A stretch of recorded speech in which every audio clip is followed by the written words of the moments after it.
Bismillah walhamdulillah wassalatu wassalamu ala rasulillah wa ala alihi wa ashabihi wa man tabi'ahum bi ihsanin ila yawmiddin wa ba'd. Assalamu alaikum wa rahmatullahi wa barakatuh.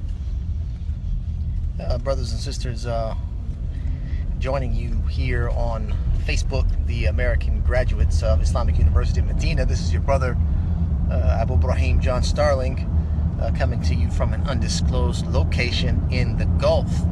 I got my good friend here, Abdullah Al-Hazza, driving the car. I'm not driving, I'm buckled in. Safety first. And I wanted to talk to you about relationships a little bit. Very important relationship. Perhaps the most important relationship that you will develop in your life. And of course, that is your relationship with Allah subhanahu wa ta'ala. Many of us, we complain about having weak faith. Our iman is weak. We have complaints of feeling like our hearts are lifeless at times. We feel disconnected. We have to acknowledge that those feelings are based on our relationship with Allah Azza wa Jal, our hearts attached to Allah. Many of us, we would say, if we were asked, do you love Allah? We may say, of course I love Allah. But any good relationship, any good, healthy relationship, you want the love to be both ways, right? You want to not only love, the other party, but you also want them to love you in return. That's a good, healthy relationship. So this is the key for the believer, is not just wanting to love Allah, but wanting Allah subhanahu wa ta'ala to love us in return. And so over the next couple of broadcasts, my broadcasts on Wednesday nights, on Wednesday's night here, obviously, on Wednesday afternoons, American time, between 1 and 3, I'm going to be talking about possible ways, or ways that have been noted to, of course, within the Quran and Sunnah, to garnish, if you will, the love of Allah subhanahu wa ta'ala. And I'm going to give you a couple of real practical examples so that it's very clear in our minds. And so my first example to you is, are you a good listener? This is key, because every good relationship is based on communication, right? So if you have ever been to counseling, marriage counseling or couples counseling, these are one of the telltale signs of a healthy relationship, is that you are a good communicator. And communication obviously is talking and then listening. And believe it or not, the most important of those two is to listen, right? It's to listen to the one that you're in the relationship with. Of course, to talk is important, to communicate your feelings, your needs, your desires, and your wants. But in a relationship, it's not all about me, but it's also about the other party, the other side of the relationship. What do they want? What is pleasing to them? What's displeasing to them?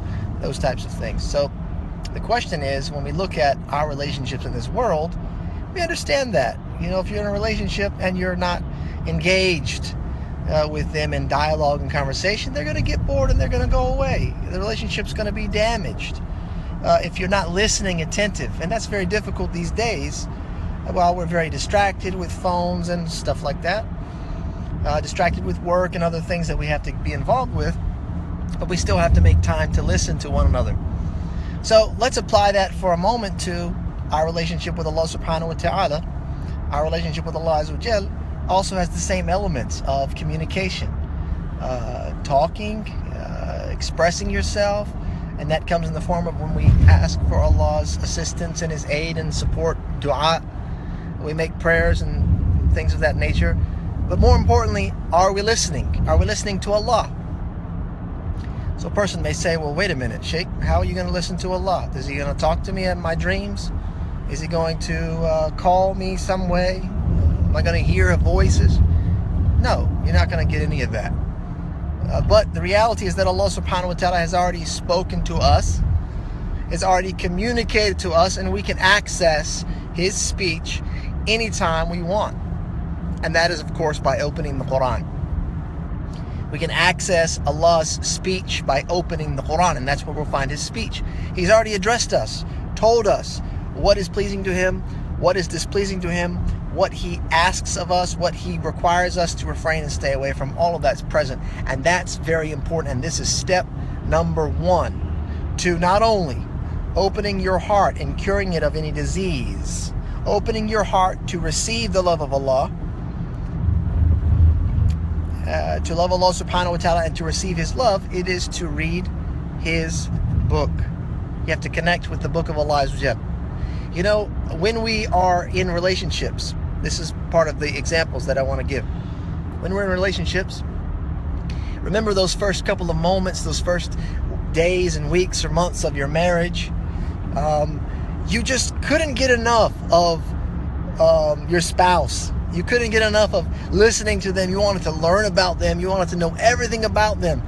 You wanted to know what made them happy. You were really concerned to know what made them sad or what angered them. You couldn't. You just sit and you could talk for hours probably. What about us with the Quran, with Allah's words? How concerned are we, and how worried and connected to His words to sit and to listen, or sit and to read, to study, to ponder, to dissect, and to reflect? That's the question. So, our great Imams, and especially during the time of the companions, were very, very attached to the words of Allah subhanahu wa ta'ala, because this was how they received the messages from Allah Azza wa Jalla. This is how they received the messages that were so important to develop their relationship with Him. This is the number 1 opening of the doors, if you will, to a good relationship with Allah, is to listen to what He's saying.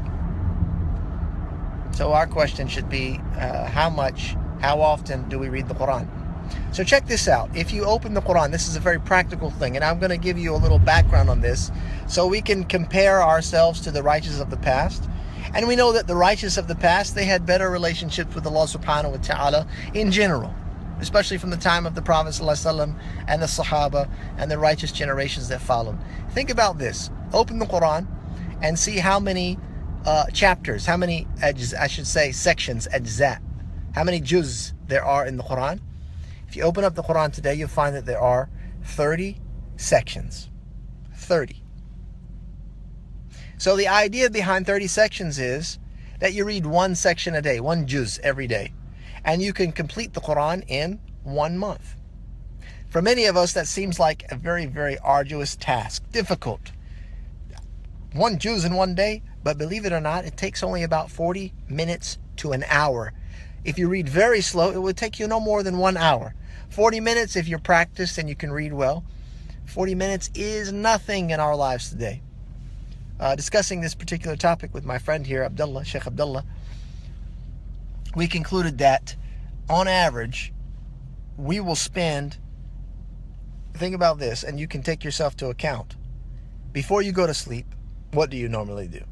Before you go to sleep, probably you pick up your phone, you turn it on, and you start scrolling through your applications, your social media outlets. You start flipping through those things. How long is it that takes you before you fall asleep? Many people would say 10 minutes, 30 minutes. Some people will stay on their phones for over an hour before they fall asleep. So there goes the time that you need. And that's just one moment in your life, in your day. That's just easy. You can easily find 45 minutes to an hour, and that could be a sufficient amount of time for you to complete one juz. Right? Maybe you break it up. You take 20 minutes in the morning. Maybe you take 10 minutes at lunch. Then you take another 20 minutes in the evening time, and you've had enough time to complete one juz of the Quran. And if you make that a habit, you can complete the entire Mus'haf in a period of 30 days. Seems like a big deal. Believe it or not, during the time of the companions, the Mus'haf was not divided into 30 sections. That wasn't their program. They had a much stronger program because their hearts were attached to that book. They needed more than one juz a day out of 30. They had a program which was based on the Mus'haf being divided into 7 parts. 7 parts, what's that mean to you? Based on the ratio that we're working with, that means they would complete the Quran in 1 week. In 1 week, they would finish the Quran. That's, I mean, if we're going on the ratio of 1 juz per day, then 7 ajza means 1 week and you finish the Quran. This is the attachment that the righteous had with the book of Allah subhanahu wa ta'ala, because it is that important in developing relationship, strengthening your love for Allah subhanahu wa ta'ala, and in return receiving His. Right? And of course, we're dealing with the heart, trying to purify the heart and cleanse it. And there's perhaps no better way than to read that book and ponder over it, because in it is shifa'un lima fis sudur. Allah subhanahu wa ta'ala says it contains a cure for the hearts. So this is step number 1. And hopefully you can take some time, pick up the Quran, keep it close by, keep it handy. Even the electronic mushaf you have on your phone, if you haven't downloaded that already, it's available, easy, it's with you all day long. Give it a try. It will be difficult in the beginning, no doubt, because you're not used to that. It's like exercise, if you will. Like any relationship, it's going to be a little bit of work in the beginning. But once you begin to feel the value and the importance of it, after a while, it'll be something that you cannot go without. I promise you that. It is tried, tested, and true. You got to give it a moment to let it set in.